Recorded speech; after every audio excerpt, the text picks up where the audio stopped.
dark night of the soul, when there's that loss of personal will, like I've been reflecting on this lately because there's been, I've an acquaintance like committed suicide recently. And it's like there's like a decision point where it's like the will to live is gone. And I feel like even in like severe depression and stuff too, it's like people just, lay in bed all day. They lost that personal will. And there's so much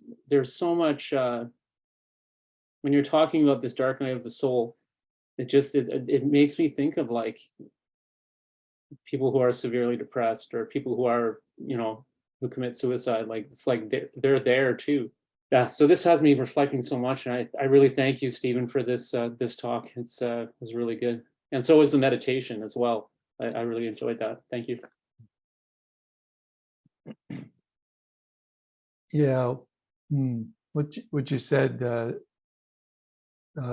something came up from what you said. There's a real difference, and this is important actually.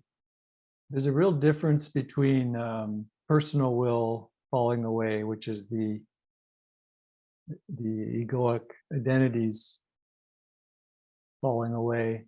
There's a difference between personal will falling away and which can bring about the dark night of the soul, and what's sometimes called a wounded will.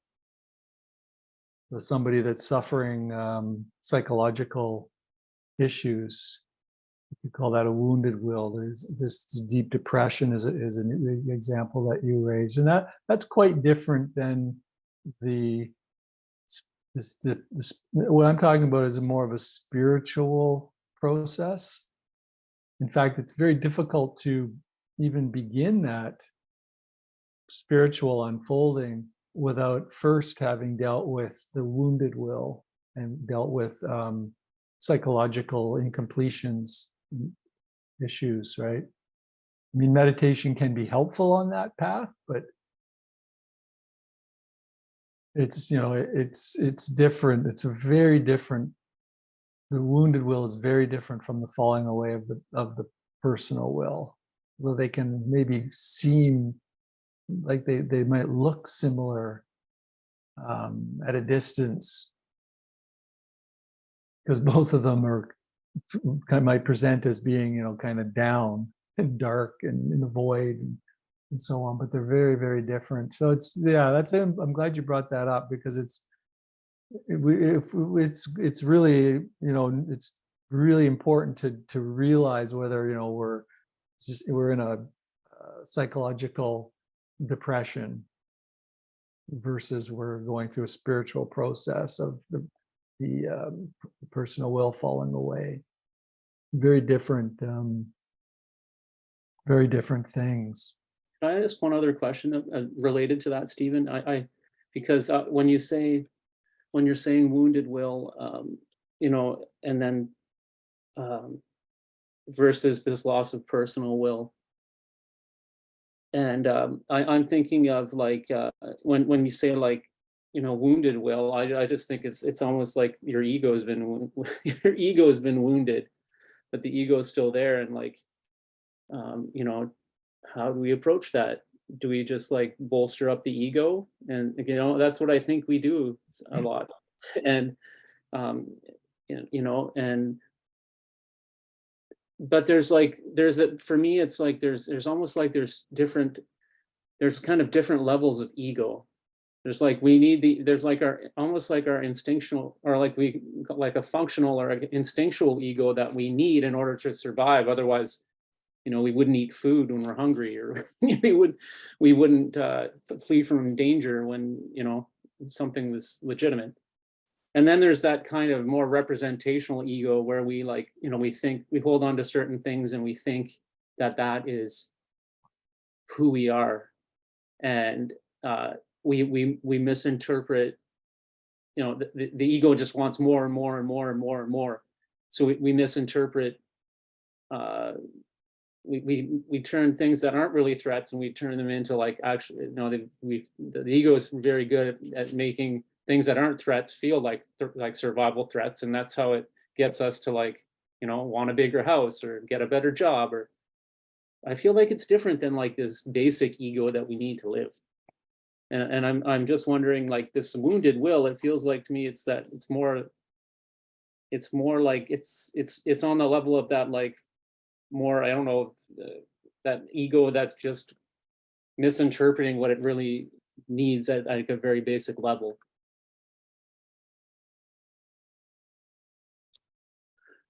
There's my bow done.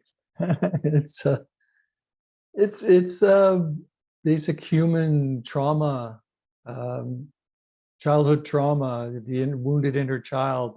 That's wounded will can then present itself as in so many different ways, psychological ways in our adult life. So that's really what I'm talking about when I'm talking about the wounded will, and that's that, you know, that causes depression, anxiety, suffering, right? The deep, the dukkha dukkha, or in sankhara dukkha, those kinds of dukkha. Is quite different than what that I was talking about in terms of the dark night of the soul. And just to be aware of that, and you know, your point about suffering. I've said this before. You know, we use mindfulness as a.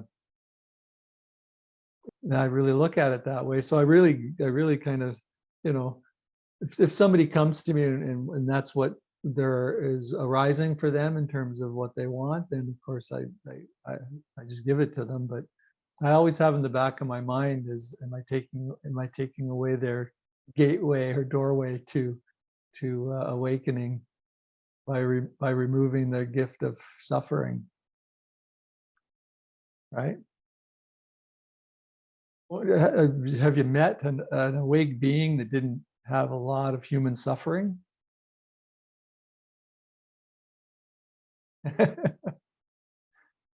I haven't. I mean, there might be one out, one or there might be some out there, but I've never. They're just not out there. Sometimes, like Ajahn Shanti could be an example because he was just had this kind of determination, something that you know that arose in him. It was a determination that knowing the truth was the most important thing from a very young age, and that he was just doggedly determined to find out that. But he went through a lot of suffering in the process, right? So there was suffering involved in that, and the whole notion of the you know what when the egoic will when the ego falls away. Of course, we don't step out in front of cars, right? So the the biological processes continue. In fact, even the negativity bias continues. The the mind is evolved in particular ways. You just see it as it's happening. You go, oh, there's the, you know, there's the I guess you could call it the ego. It's the survival brain, right? Causing me not to jump out away from a car when it's coming towards me. But there's also the survival brain seeing a lot of negativity. It's got that negativity bias, and kind of so you still almost have to dwell in the awe and miracles and wonder around you consciously, because the brain has evolved in particular ways, and although there's a certain amount of rewiring that goes on, I mean, you don't want it to completely rewire away fight, flight, or freeze, or you know, or looking for threats, because you know, danger and so on in our lives. So that part still goes on. You just kind of know it for what it is. It's just seen as what's arising. There's not a problem with it or a need to do anything. But obviously those parts don't drop away, just like thoughts don't stop. So all these biological processes um, continue the necessary biological processes, and they have to continue for the organism to survive. If we had to run our bodies consciously, we would perish in 2 seconds. Well, 2 nanoseconds, right? There's just so much going on. Just like I always, if you thought we have free will. Somebody brought that up. I don't know if it was here or maybe online about free will. To have free will, you'd have to be able to know all the different variables, all the different causes and conditions that were all coming to bear, so that you could then, bring all that information together to then make, have a free will decision. As egoic minds, we have absolutely no free will. We're simply living out our conditioned patterns. There cannot be any freedom in that.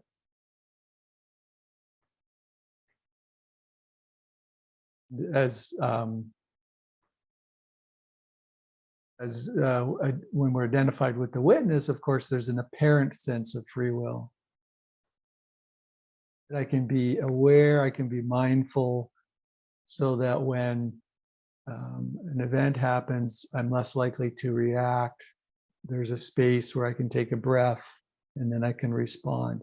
Feels very empowering, right?